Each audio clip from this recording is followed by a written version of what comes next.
I was just a young lad of 17, lived in the next village over at Chebra.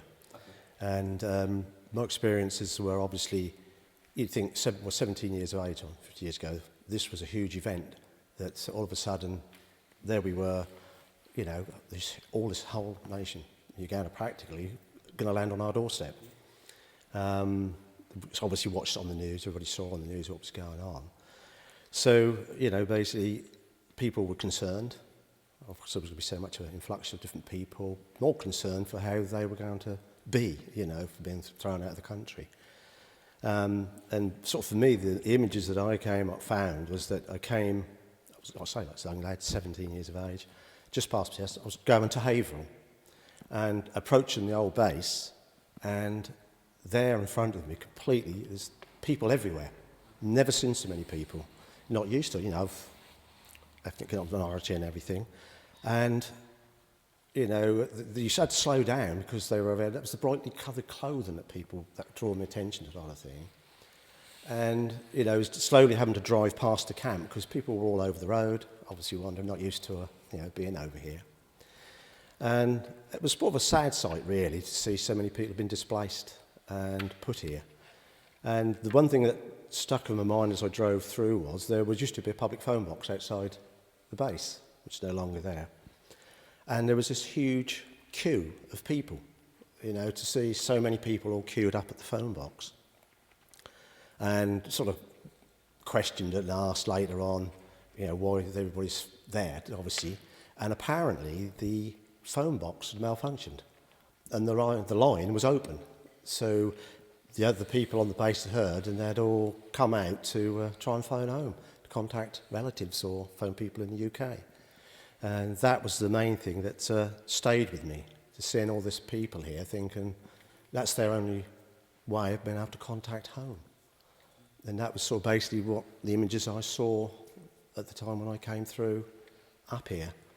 And, you know, having used to sort of been an RAF base, suddenly it was home to so many displaced people. You know, obviously felt emotion, felt sorry for all these people who had literally been thrown out that day, grabbed what they could get and evicted from their homes and sent here.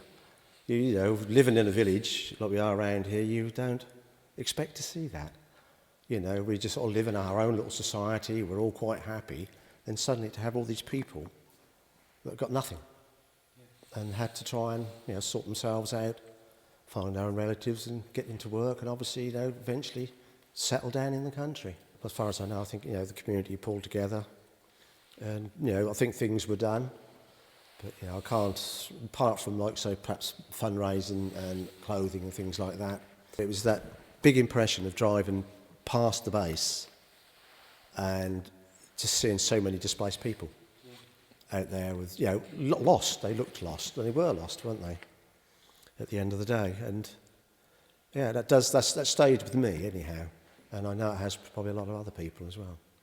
It's something you hope you never see again, but as we all know, the world is moving on and things are happening again. Once the situation resolved and everybody was obviously being moved away from the camp to homes or relatives and friends, I suppose it was because all of a sudden the villages in the area is a centre of attention, and then it's gone. And then within obviously a month or so, it's as if nothing happened. You know, the houses are still there, the base is still there, but everybody has gone. Everything has moved on again, and time then just progresses back to normality again, if you call things normal today. And, you know, you then just get on with life and move on. And, you know, it was there, you remember it, it's come and it's gone so very quickly. I think people hopefully understand more when they see all what's happening now, can relate back to what history is. History is now repeating itself once again. It's going on again.